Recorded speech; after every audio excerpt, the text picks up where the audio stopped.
The views expressed on this program are not necessarily the views of Lexington Community Radio or its board of directors. The views expressed are solely those of the programmers. You are listening to Off the Cuff. Now, here's your host, Adam Banks.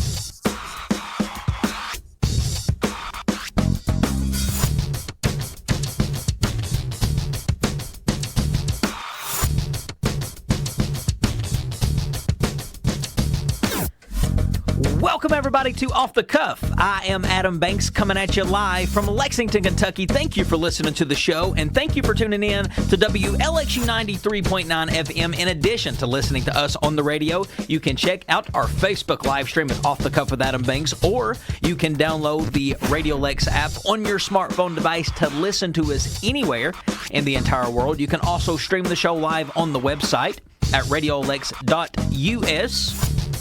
Ember Turner and I are both broadcasting from the Deborah Hensley Studios here at Radio Lex on North Limestone. It is January the 12th, 2023. It is slap dab in the middle of January, my birthday month. We are in the second episode of 2023. 2023 had almost started off with a bang for us. Yeah. Possible tornado this morning.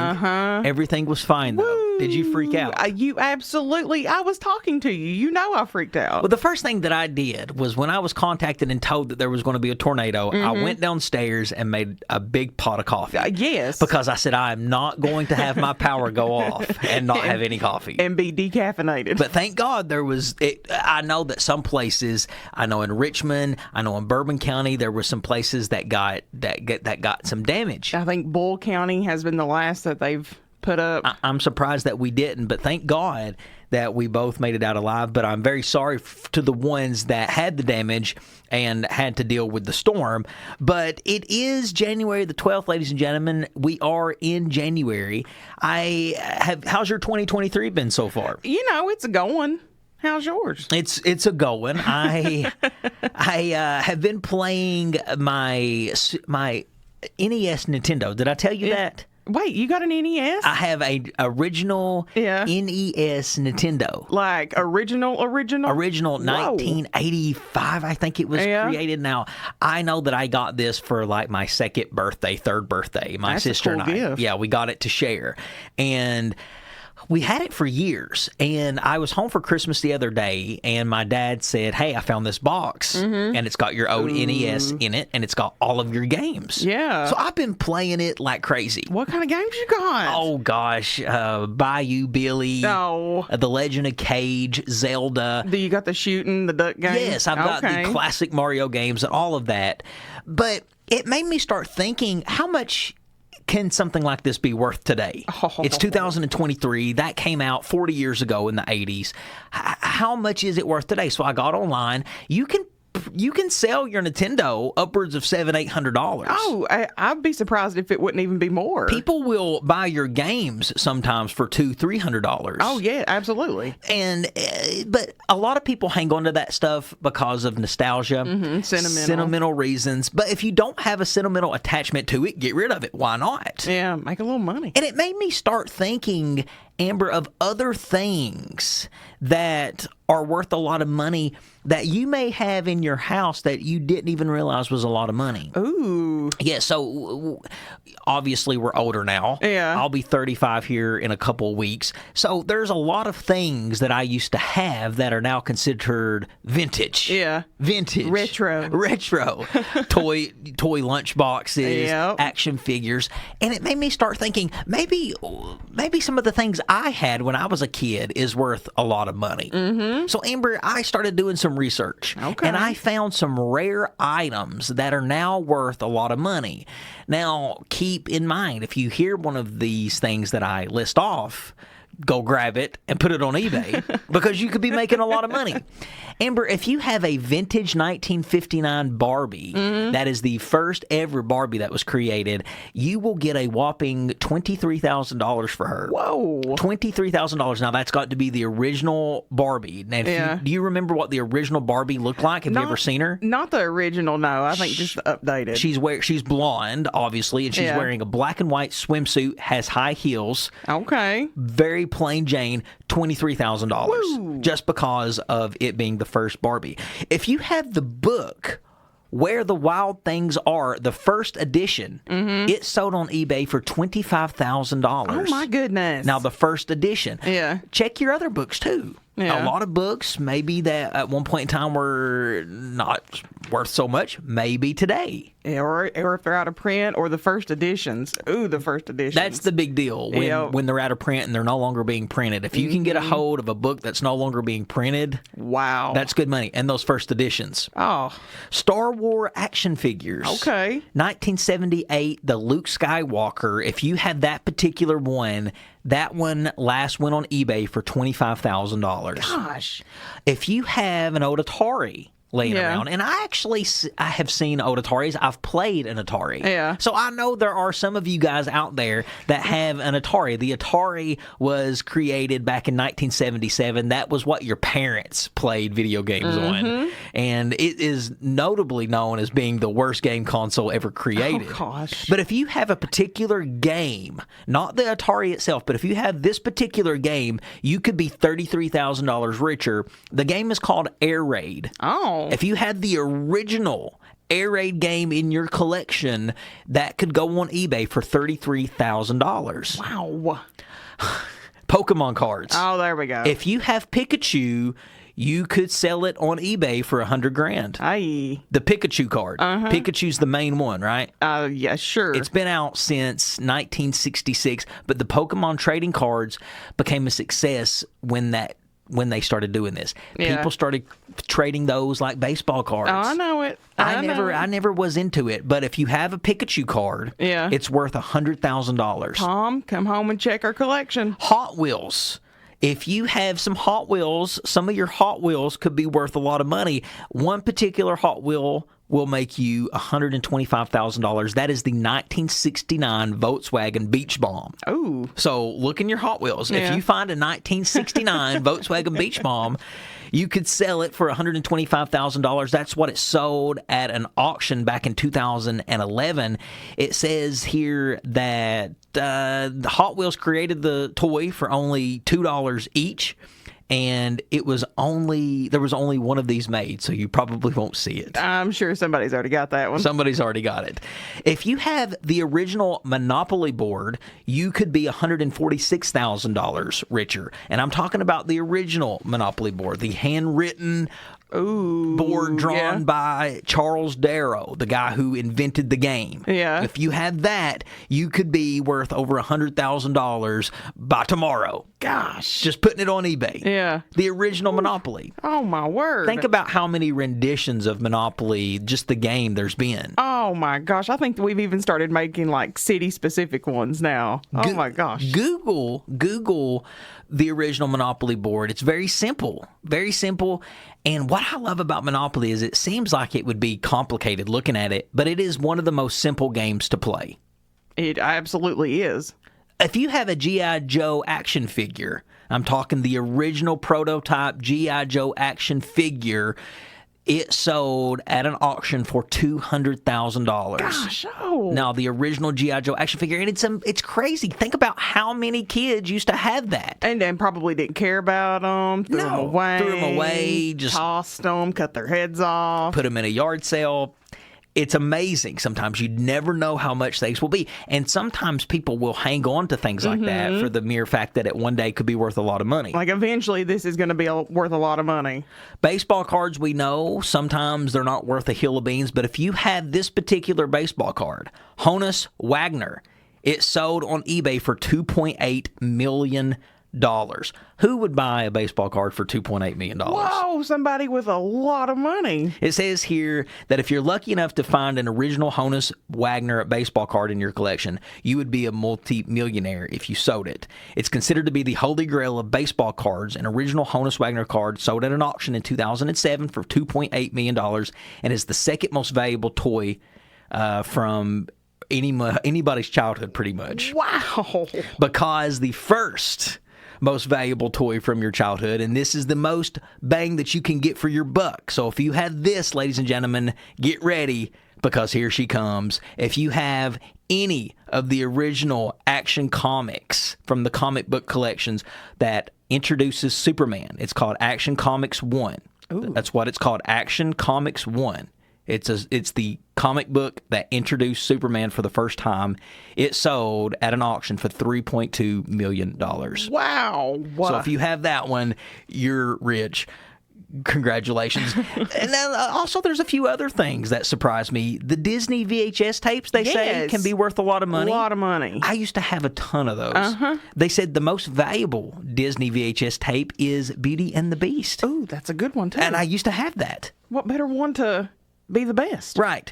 And I'm sure there's others. I'm sure there's more. Is there anything, Amber, that I left off this list that maybe you can think of that you know's a lot of money? Oh my gosh, that's what I was over here doing. You know, I made a post about some Aflac ducks my papa used to give me. And right now, for the entire set that I have, I could be $2K richer. But for the sentimental value, you don't want to Absolutely do not. No, Right. I'm going to keep them. Eventually, they'll be worth $200K maybe. Now, maybe if they were $2 million, Papon will have to... Yeah, Papa, can I let these slide? I'm going to have to let these go.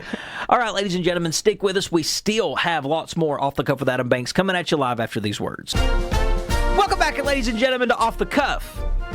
Adam Banks here with you. Amber is also in studio with me. The Georgia Bulldogs are your 2022 college football champions. They demolished the TCU Horned Frogs 65-7. Not even a game. I watched that game. It was I'm not going to say it was a fun game to watch because it was a complete disaster, but I had a little bet on it, which always makes sports a lot more fun. But congratulations to Georgia Bulldogs for their championship. A back-to-back championship for Georgia. They won in 2021, now in 2022. It's been a while since that's happened. Georgia quarterback Stetson Bennett IV was a shining star with 304 yards and 6 total touchdowns. He took some individual records with him as he celebrated his final curtain call because he's 25 years old. He's old. I love that, the fourth. I love that. But he is finished.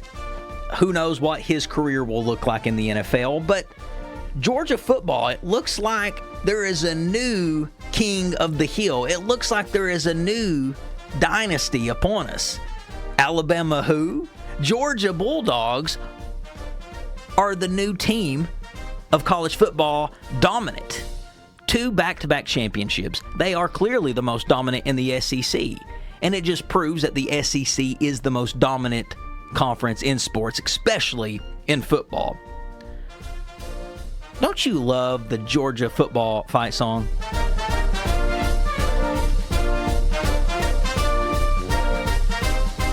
Kind of a mixture of an old-timey Christian song. Or like a kid song, kind of. It's called Glory, Glory. Just like Glory, Glory, Hallelujah. Okay. It's the rally song, fight song for the Georgia Bulldogs.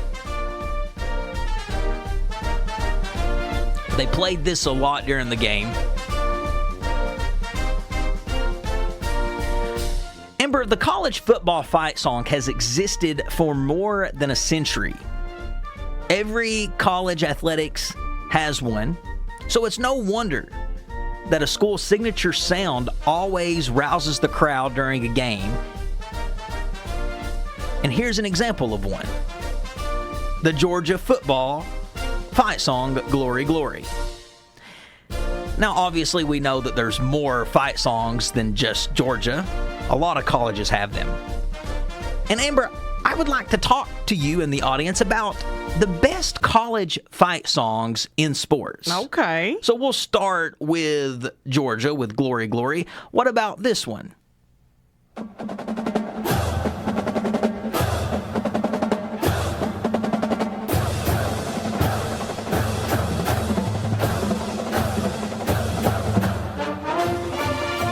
This is from the University of Oklahoma. I thought for sure you was going to look behind you because you thought Jim Ross was walking down the ramp. This is the theme he uses whenever he is introduced in a match, or this is what he walks down to before he broadcasts on any show that he does. I like how he just straight up ripped the Oklahoma fight song, but because JR likes it so much, Yeah. I had to throw it in as one of the best. Absolutely. It derived from Yale's University Bula Bula. They call this Boomer Sooner. It's played after every touchdown. Considering Oklahoma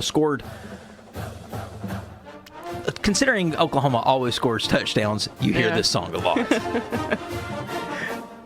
Now, this next fight song might be the most popular fight song in the history of fight songs.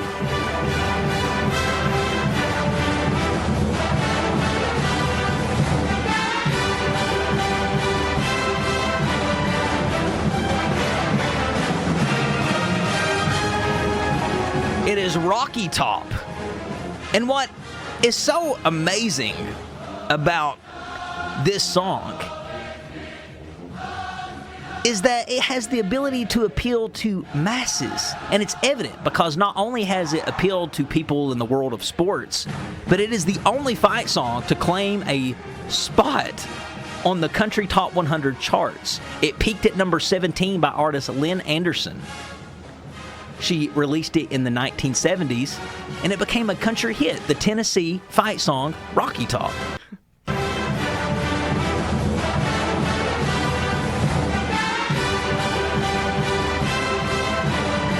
I hate to admit it, I do like this fight song. Yeah. I hate Tennessee, and I hate when I hear it at the games. Yeah. But I kind of secretly like it. Well, it makes you want to get up and do something. But that's just between us. Yeah. Well, and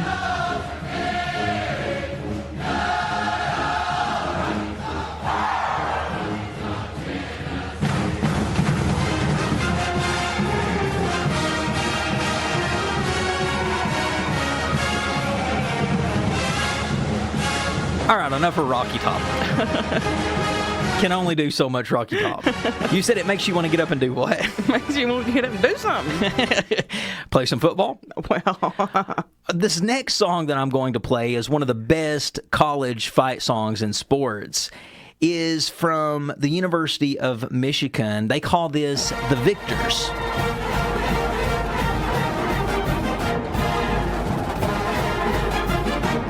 They call this Hail to the Victors, and the reason I put this as one of the best college fight songs is because you know the theme Hail to the Chief that the president walks to, right? yeah. Well, President Gerald Ford preferred this theme over the presidential anthem Hail to the Chief. So instead of the United States Marine Band playing Hail to the Chief, they would play the Michigan fight song instead. He was on his way to do something. He thought it sounded better. He is the only president in U.S. history to use this song instead of Hail to the Chief. A slower temper version of this song was played at his funeral. I actually watched his funeral on TV. I was watching that with my dad. I'll remember that, specifically watching Gerald Ford's funeral on TV with my dad. But I don't remember this song being played. I wonder how superior the University of Michigan has to feel with their fight song, knowing that a president used to use this as his theme music. Oh my goodness. I don't know. I think I like Hail to the Chief a little better. Yeah. I don't know. This one definitely has a little bit more spunk to it. Yeah. This one also gives me vibes. I'm going to get up and do something.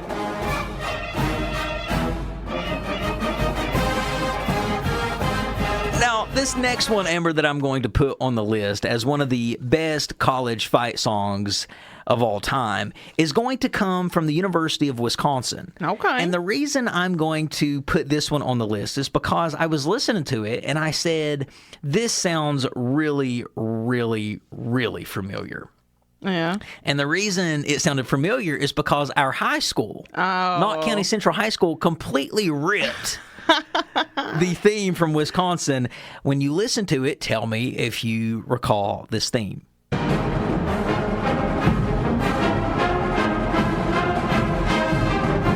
We're the best in everything we do.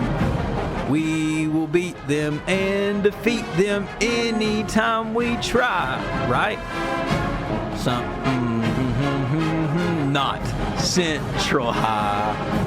KCPATRIOTS. What?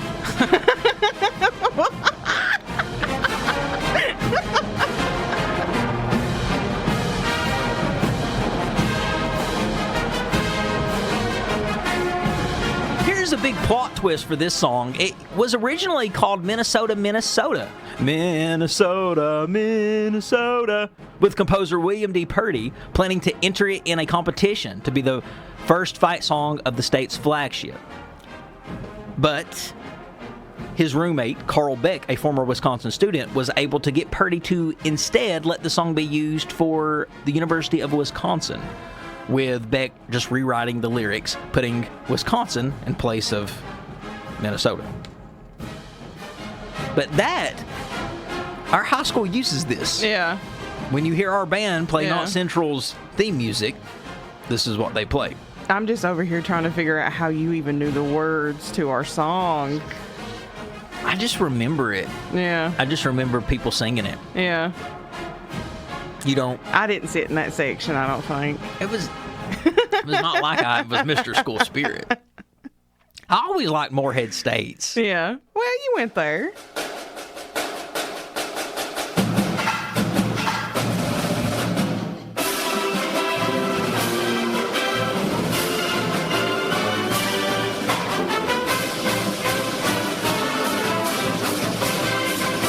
Don't that sound great? Ooh. Exciting? Yeah.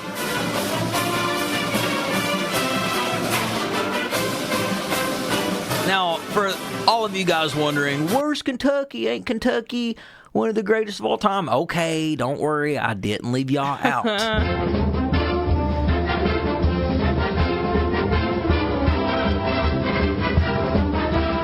It is a pretty good fight song.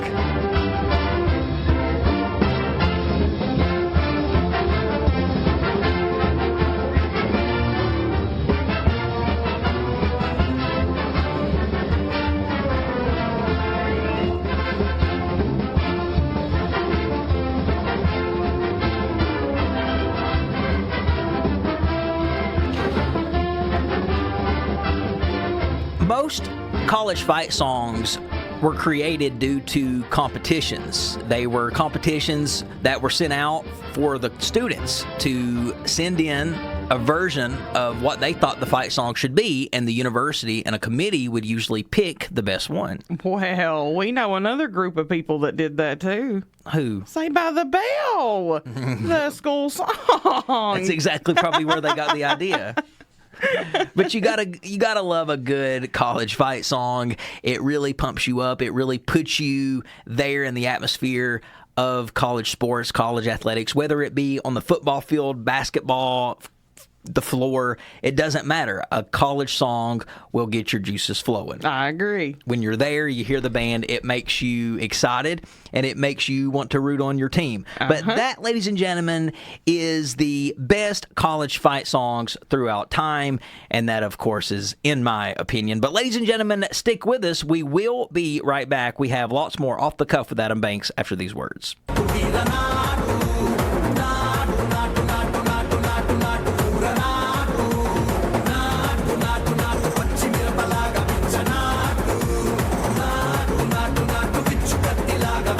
Everybody to Off the Cuff. Adam Banks here with you. Amber is also in studio with me. What you are hearing was the Song of the Year presented at the 80th Annual Golden Globes. It's called Natu Natu. Now, I don't know if this was from a movie called RRR. I don't know if it was from a person called RRR. I think it's a terrible song. It beat out stellar competition. Taylor Swift, Rihanna, Lady Gaga, they were all nominated for Best Original Song in a Movie, and this one won. Yeah. The 80th Annual Golden Globes was this past Sunday, hosted by Jared Carmichael. Who? Exactly. I mean, who is that? I have no clue. I was waiting on Ricky to come out of the curtain. Right. I think Ricky Gervais should always be the host of the Golden Globes. I don't know. He made a joke of himself even being there. He said, let's be honest, I'm here because I'm black. And the reason he said that is because the Golden Globes was not existing last year because they said that due to the lack of nominations of black people that they was not going to be having a show. Yeah, I think it was because there was just no diversification.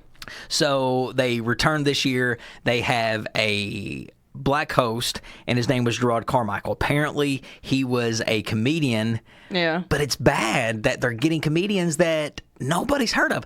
I don't consider myself an expert on pop culture, but I'm pretty close. I don't see why you wouldn't be an expert. And if I don't know who you are, just not even by the name, that's bad. Mm-hmm. So that's who hosted it. Well, if you want a full list of the awards that was given out at the Golden Globes, you can check that out on Off the Cuff's Facebook page at Off the Cuff with Adam Banks. Facebook.com/Off the Cuff with Adam Banks. Let's go over the major awards, though. Okay. Cecil D. Meal Award. That is the award, that's an honorary Golden Globe that's bestowed by the Hollywood Foreign Press Association for outstanding contributions to the whole entertainment world.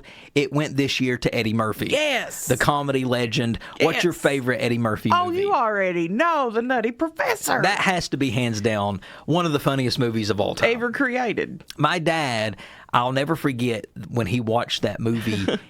More people were laughing at him in the movie theater than they was at the movie because he was laughing so hard. That dinner table scene. Oh my gosh. It was all over. The Buddy Love scenes. Oh, anybody loves me. With Reggie Short. Oh, it's best. Goodness. Eddie Murphy is an icon. He's a legend. He's hilarious. Yes. In anything that he does. Dr. Doolittle's a good one. Oh, Coming to America. Coming to America, Life is a good one. You gonna eat your cornbread? Daddy Daycare is a good one. A lot of great Eddie Murphy movies. He's definitely an icon. He said that in order to be successful in life, he's learned 3 things. Oh, yeah. He said you need to pay your taxes. Pay your taxes. What was the other thing? Mind your business. Mind your business and keep Will Smith's name out your mouth. His wife's name out your mouth. Yeah, Will Smith's wife's name out your mouth. Out your mouth. And if you do those 3 things, you will be successful.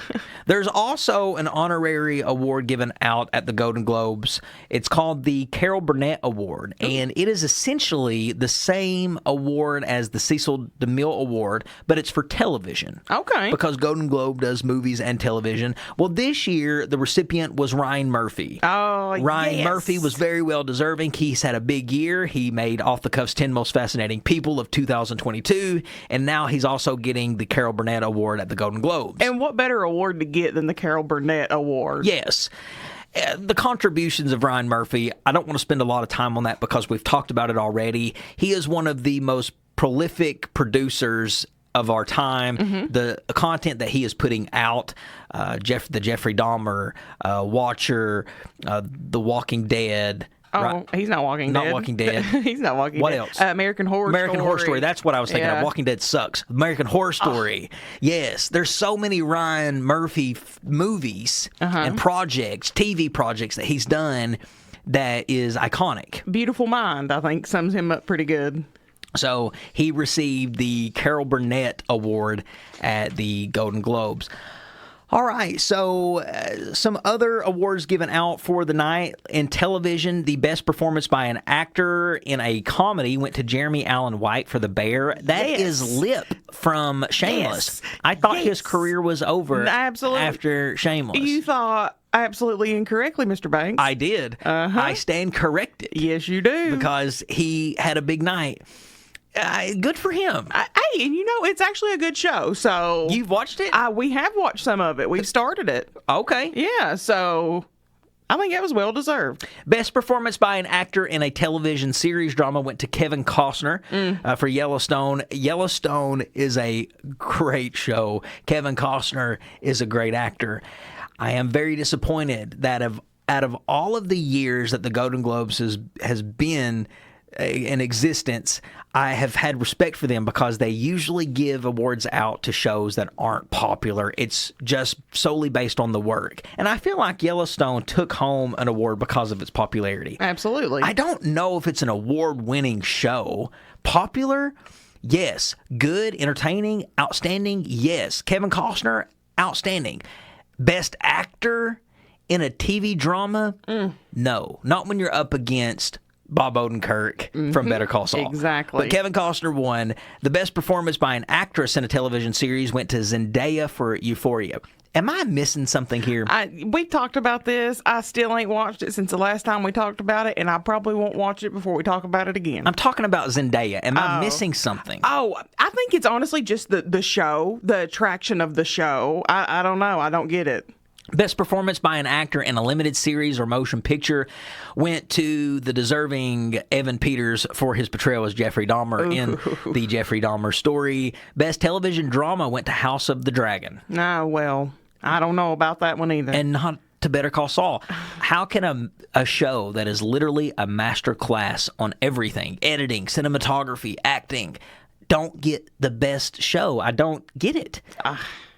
I've said this before on the show. Awards are not accomplishments. They're recognition. They recognize the work you're doing, but it's not an accomplishment to receive one because there's so many people that receive them that shouldn't get them. Exactly. Julia Garner was the winner for Best Supporting Actress in a Drama Series for Ozark. Again, she did good, but just throwing on a fake accent and changing the way you walk shouldn't get you the Best Actress award. And wasn't Nene Neasley in that also I'm from sure she Dahmer? was. Yes. Yeah. Oh my gosh. Yes. Yeah. Tyler James Williams won for Abbott Elementary. The Best Television Series Comedy went to Abbott Elementary. For film, Best Motion Picture Comedy, The Banshees of Inisherin.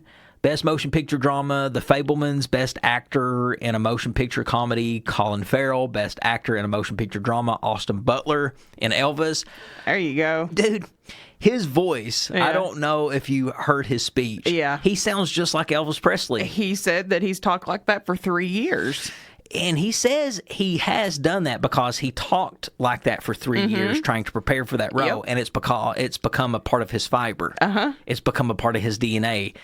He probably won't shake it. No, and that's going to damage his voice. Well, Because talking deep like that can't Yeah. be good if it's not your natural voice. Ugh. Best Actress in a Motion Picture, Cate Blanchett for Best Motion Picture in a Drama. And the list, ladies and gentlemen, just goes on and on and on. Check out Off the Cuff with Adam Banks on Facebook to get that complete list. But ladies and gentlemen, we are going to take Off the Cuff's Song of the Week break. It's been a while since we've had a rap song for Off the Cuff's Song of the Week break. So relax and enjoy a little Dough by Key Glock.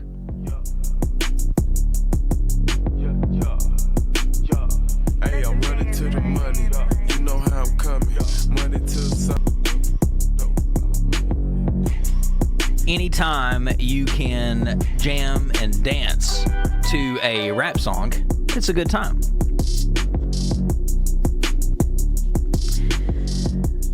All right, ladies and gentlemen, if you have been cruising around the Lexington roads, you probably have heard a new commercial that is on the airwaves. Off the Cuff has come out with a promo for 2023. It was just released, I think yesterday is when they released it, Amber. So is now in rotation here at the radio station, and if you haven't heard it, I'm going to play it for you folks at home. This is the new Off the Cuff with Adam Banks promo for 2023. Take a listen. If you have yet to check out the hottest talk radio show in Lexington, you can do that right here on WLXU 93.9 FM. Join me, Adam Banks, live every Thursday from 4 to 5 p.m. to hear content ranging anywhere from current events, pop culture, sports, and life in general. Check out Off the Cuff with Adam Banks live or subscribe to the show on podcast to listen to all previous episodes. This is a live, entertaining hour you don't want to miss. Am I lying? Hey, it is a good hour. Is that an entertaining hour that you don't want to miss? I don't miss it not once. Well, there you go, folks. That is the new radio promo for Off the Cuff with Adam Banks. All right, ladies and gentlemen, stick with us. We will be right back.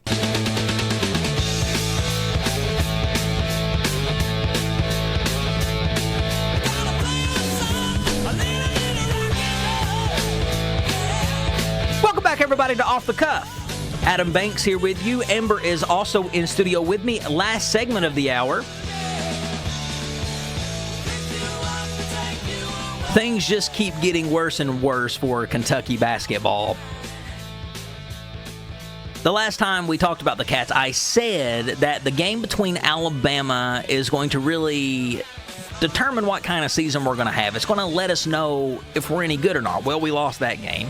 And not only did we lose that game, we played South Carolina and lost that game 71-68.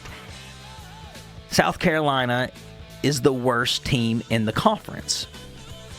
Now, John Calipari says, stick with these kids. If you want to get on me, that's fine. I'm the coach. If we weren't ready to play, then I've got to look at me and say, well, what? Why? Where were we mentally? And I was trying things today to get them in a positive mindset because it's hard. It's really hard here. And he's telling the truth. Playing at Kentucky is really hard. And as John Calipari has been figuring out over the last 14 years, coaching here at Kentucky has been really hard. Calipari, he is in his 14th season. He's not having a good year. That happens sometimes. Sometimes you have good years, sometimes you have bad years. He has more good than bad, but this year he's not having a good year. There was a sign in the crowd from a fan that says, go to Texas. The fan got kicked out. Now, I'm a believer in free speech, and getting kicked out, do I think he should have been kicked out? No. I don't think there was anything offensive for him to be kicked out over. But it just goes to show how crazy and unhinged Kentucky fans are right now over John Calipari, wanting him fired. We have the greatest coach in America on our sidelines coaching at our university, coaching our team, and there are people wanting him gone and wanting him replaced. And it's amazing of the names that I've been hearing. I've been hearing a name like Chris Holtmann. Now, Chris Holtmann, who knows where he's at? I don't even know. Oh, he's at Ohio State. Chris Holtmann is this guy. And he's from Nicholasville. And everybody's saying, oh, he's a great Kentuckian. He would bring back passion into the program, unlike John Calipari has. Well, let me read you what Chris Holtmann has done at Ohio State. This is who everybody's wanting to replace Calipari with. His accomplishments in the 1, 2, 3, 4, 5 years he's been at Ohio State. He's been to a round of 32 3 times, and he's been to a round of 64. And that is his accomplishments at Ohio State. Do you see how stupid that is to want to hire somebody like that? Because if he had this same record at Kentucky, you would want him fired. What are you going to do when the new coach that you want to come in comes in and has a bad season or two? Fire him? Well, that's what you want done to John Calipari. You want him fired after a few bad seasons. So you're saying that the next coach that comes in and has a few bad seasons, you want him to be fired. I mean, it amazes me how quick we are to want to fire Cal after a few bad seasons. How come Gonzaga or Michigan State or even Louisville fans back when they had Pitino never wanted their coaches gone? when Calipari is doing the same thing at Kentucky as what they were at their prospective schools. Folks, if John Calipari does decide to move on, which I think it's 0% chance that he moves on to Texas, but if that day ever comes that he does decide to move on, you will 100% miss John Calipari when he leaves. The grass is not always greener on the other side.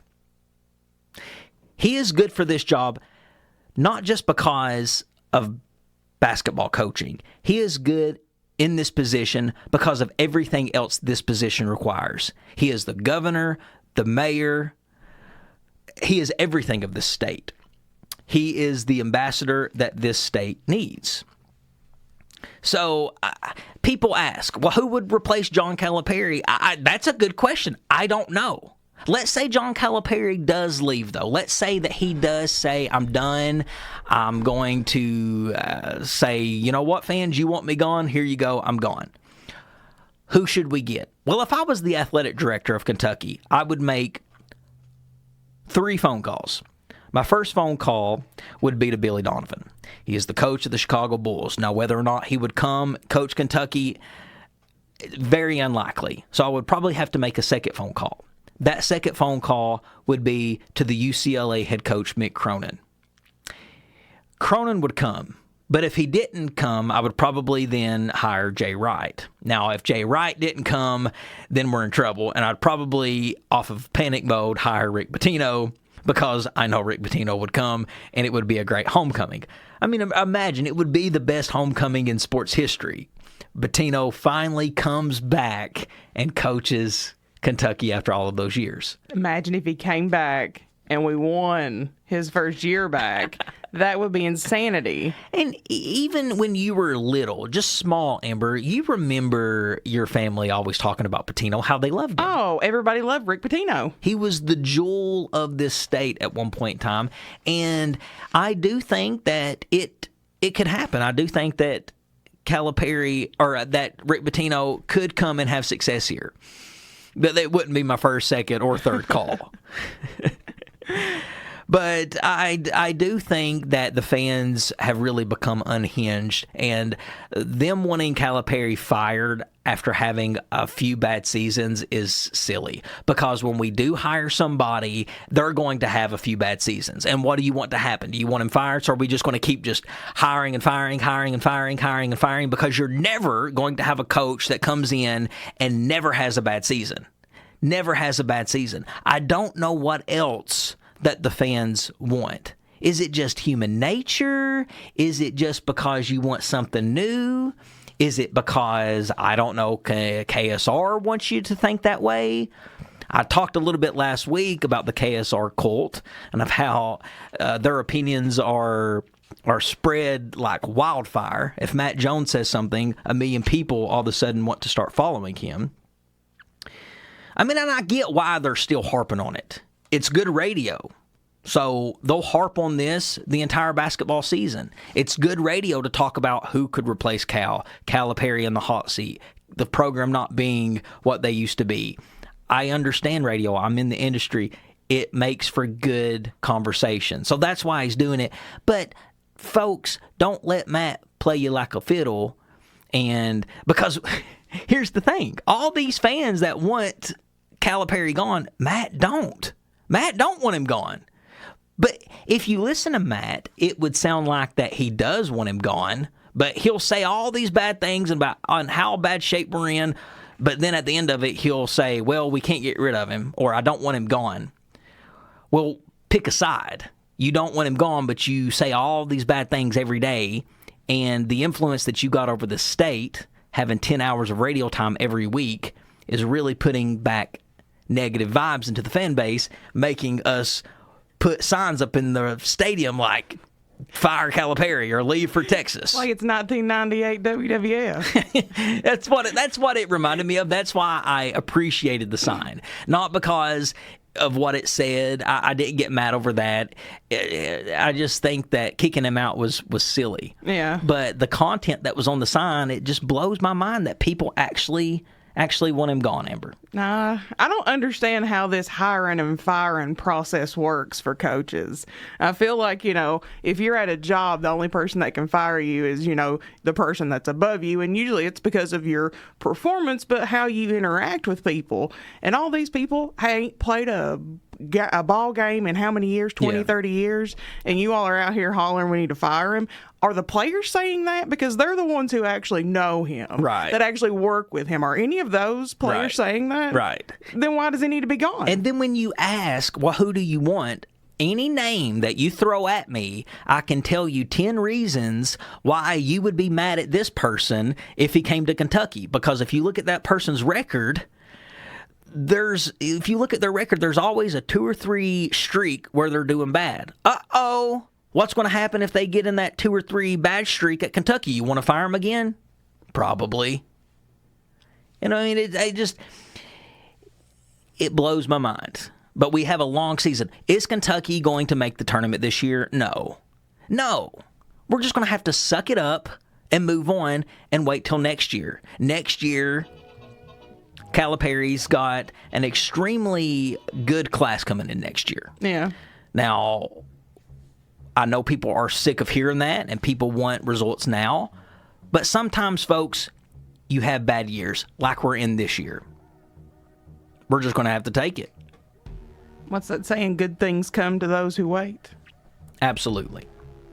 And with that, ladies and gentlemen, we're going to call it a day. If you liked today's episode, you will probably like what you heard in the past, so subscribe to Off the Cuff on podcasts. We're on Spotify, Apple, YouTube, or wherever you listen to your favorite podcast. You can follow Off the Cuff with Adam Banks on social media, on Facebook and Instagram at Off the Cuff with Adam Banks. You can follow me, the host, on social media at The Adam Banks. You can follow the co-host on social media at Ambu447. We release new episodes every Thursday right here on WLXU 93.9, so make sure you download that app to listen live. We will be back next Thursday from 4 to 5. Ladies and gentlemen, that is Amber Turner. I'm Adam Banks, and this is Off the Cuff. We'll catch you down the road.